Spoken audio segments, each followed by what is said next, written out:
not approve a motion to set up a homeless encampment on June the 30th. In fact, we are here this afternoon following the delegation by a group of Cobourg residents regarding homelessness and sheltering in the town of Cobourg to review a staff report on the enforcement of municipal bylaws through engagement with people with lived experience, Northumberland County, HKPR-DHU, which stands for the Health Unit, Cobourg Fire, and Cobourg Police. We will be hearing from 10 delegates. The council received the delegation from the June 27th, 2022 regular council meeting from Jane Lawson, Amy Johnson, Chris Newlands, Virginia Bailey. Council. My name is Michael Brown. As you may know, some people call me Chance. I'm here in front of council today to talk about homelessness and sheltering with the encampment. As many of you know, outlined in reference one provided in my sheet, Cobourg in 2021 has roughly a population of 20,519 people. On average of a 5-year growth of 5.6% population over the past 5 years. In 2018, I made Cobourg my home. I've worked for various jobs, Horizon Plastics, doing IT, paying my taxes, and living in 3 different residences in Cobourg throughout my years here. With the help of Transition House, they've helped me manage my current addiction issues and helped me get my life back on track. I'm here today to talk about sheltering, as that's the #1 problem I've been facing since starting my addiction issues and recovering from my addiction issues. In October 2021, Cobourg had Councillors Beatty's notion of motion. What I've seen of encampments and homelessness has been down in the waterfront area. I walk the Pebble Beach and the boardwalk almost every day. I've seen a few. They've generally cleaned up after they've left. There's been a few pop bottles and that sort of thing. And they haven't been there for long periods of time. They've been there for a couple of days, that sort of thing. So my experience, and there may be others in the room, I'm sure, that have had different experiences in regard to, especially encampments. But there's nothing more Canadian than sleeping out under the stars, but we're not talking about that here tonight. For those using encampments or roughing it, as we say, the answer must not be no, no, no. This is disrespectful and it never works. Often results in much worse situations. We've all seen the discourse. And other members of the meeting today, thank you for giving me this opportunity. I'm new to Cobourg. My wife and I have moved here within the last 18 months. Thank you. Within the last 18 months. So we really are not that familiar with the history of the town. COVID has really restricted our ability to get out and about, meet people and so on and so forth. And this is the first presentation I've ever made to a council gathering such as this. I'd just like to thank the first 2 delegates. I thought they both gave some excellent examples of why we should not have encampments approved in Cobourg. Not that there isn't an issue, there is, and I thank Councillor Beatty for bringing this issue to the table, but there are lots of ways of resolving this. And I think the starting point has to be to take the emotion out of the statistics and effects behind this. Unfortunately, I found that the agenda today lists a notice of motion which is somewhat different to the one I was working with. I'm working through point by point. And that is the one that Councillor Beatty took to the meeting, I think on the 27th of this month, this month. Last month, I'm sorry. And I'd just like to go through that quickly. She talks about the number of people residing in Cobourg who are unhoused or experiencing report. 6.4, we have Mrs. McLean, Mom Stockman Art regarding sheltering the homeless in the community. And Missy, again, you're no stranger to our chamber, so welcome. Again to you and to town staff for calling this meeting and preparing to engage in this urgent conversation around homelessness in our community and how we can work together to support our neighbors who are without permanent shelter. With all due respect to the previous delegate, unfortunately homelessness does not take a summer vacation. And so I appreciate the urgency that it's being treated with here by all of you. I wanted to speak to you today from a place of personal experience in supporting folks who are homeless and displaced in Cobourg, including several who are currently camping. At the regular council meeting last month, councillors made an appeal to those of us who work in frontline capacities to meet them halfway in offering support. So I thought I would share a bit about the ways in which I've personally been called on and trusted by folks to assist in their survival efforts. I'd also like to talk a bit about two terms we hear frequently: harm reduction and trauma-informed practice. And I understand that this is a big issue, as we can see everybody's here. My question is, I want to know what your ideal situation on how to solve the problems of homelessness, addiction, and mental health, because all three of them are combined. So from the start, when you find someone, what would you like to see from point A all the way to the end? How much time do we have today? Well, And I I'm asked the not being question. flippant. I mean, we have, I asked the question so you can. yeah, so that's a great question. I think if I had the exact answer, I would be, I'd be doing a lot more work than I am right now, although I'm already stretched pretty thin. We have numerous organizations in this community who are trying to answer that very question. So I won't be, I need to humble myself in the fact that I don't know the answer. Room initiatives. Can you help council understand the 24-hour support, if there was any in-house wraparound services? Can you help council understand what the warming room operation looked like? And were you part of any debrief or post-evaluation committee that talked about ongoing funding? I know ongoing emergency beds is not the long-term solution to this. Allow folks to live outside in tents. Yet simply letting people sleep or live wherever they want is not an adequate approach to homelessness. According to Leilani Farha, encampments can be seen as a violation of human rights. Yet, at the same time, banning encampment communities is not a solution because stable encampments can allow for more efficient delivery of supports and services. So as an interim strategy, allowing people to live outside in tents is viable. I really bring people together and work towards solutions and try and, you have to have everybody from the people that have experienced homelessness to find out what they need, right? So sometimes it's just bad at night, but so wrapped up together that it's gonna take a lot of work to really find an effective and viable solution. Yes, and as was said earlier, this council is not experts in this. So would you think that with the social services from the county that they would be able to provide those services? They're asking for new counts, and those counts were submitted by a staff member to the ministry on what the new counts would be, not just for Cobourg, but for the area. And they went to the source. The source was willing to give any type of information, but again, it's the data that would be most helpful, because the data drives and tells us what are we really dealing with and at what level. Or homelessness. What I am is a concerned neighbor and nearly lifelong resident who would like to share my experience. Since my husband and I bought our house here 10 years ago, it has tripled in value.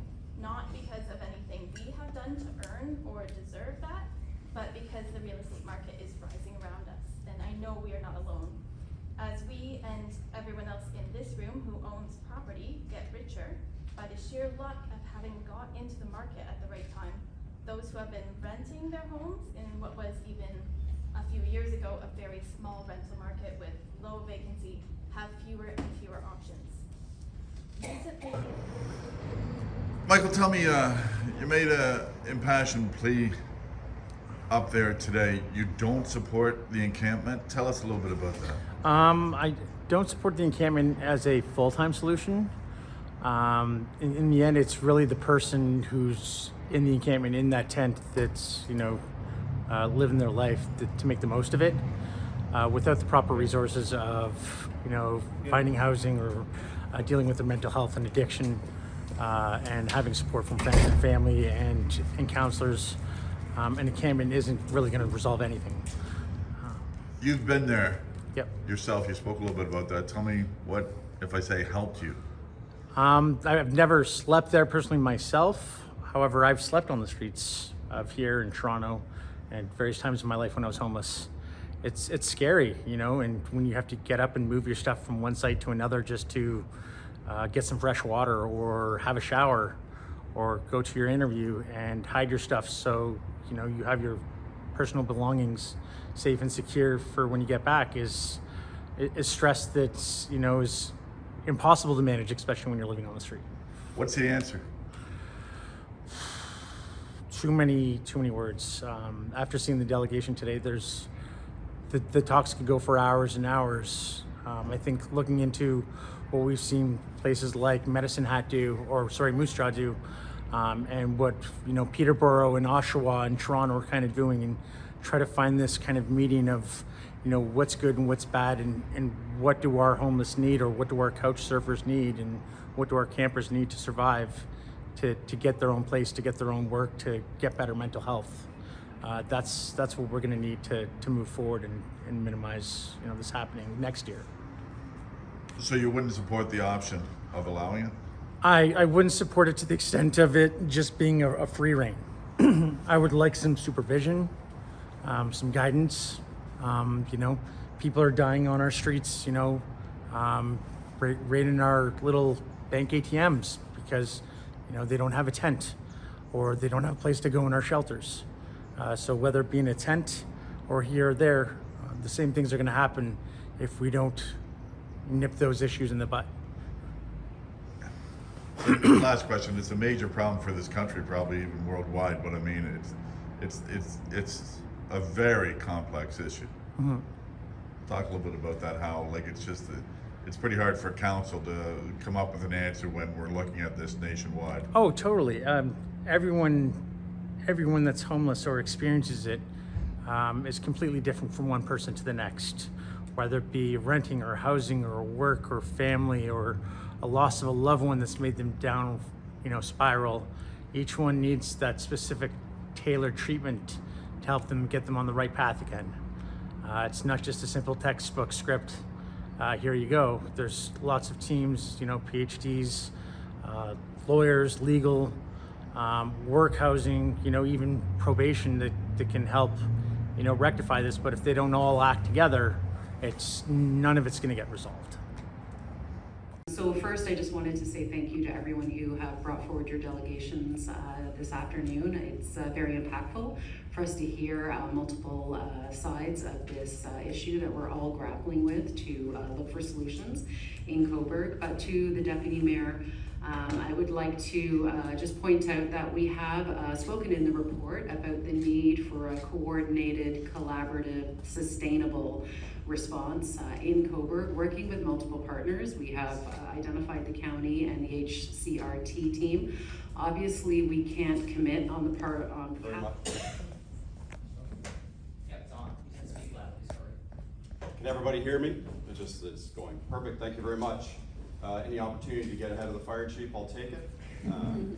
At the Cobourg Police Service, we are committed to moving towards solutions to the challenges facing our community, not by leading on non-police issues, but supporting those local agencies who have the expertise to help all residents of the town of Cobourg.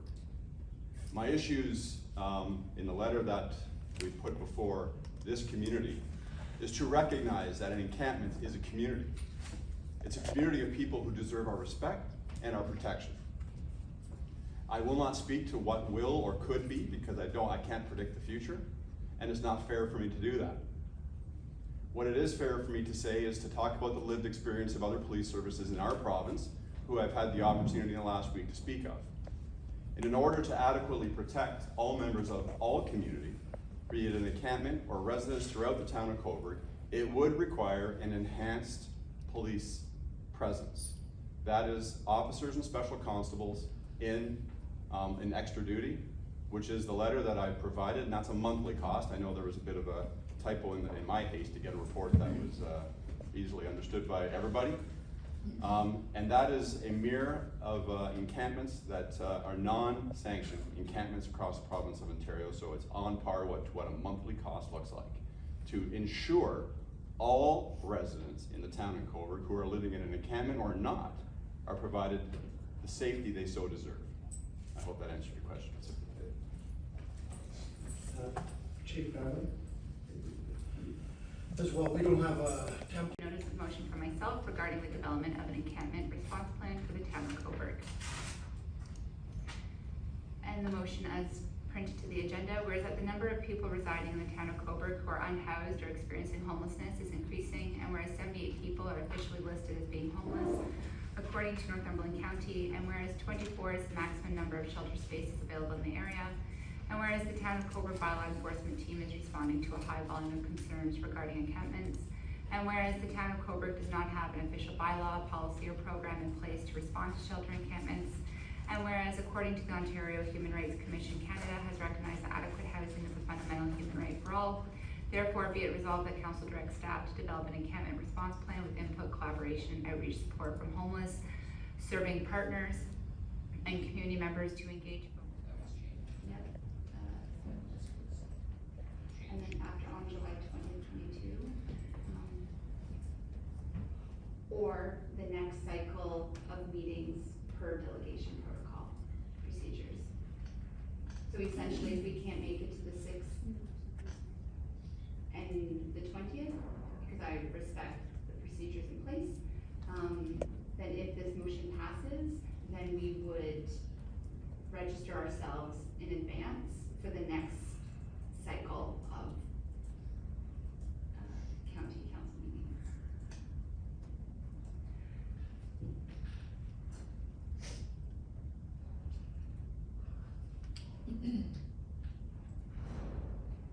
Are you satisfied with, at this point? So I'm gonna call for a seconder as amended, seconder.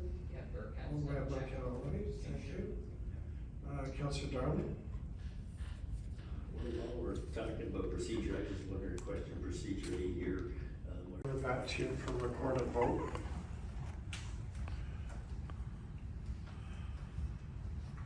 This is on the amendments. Yes, we're as amended as before. No, this is the amendment, the motion is not, that was put on the floor. Yes. Okay, so.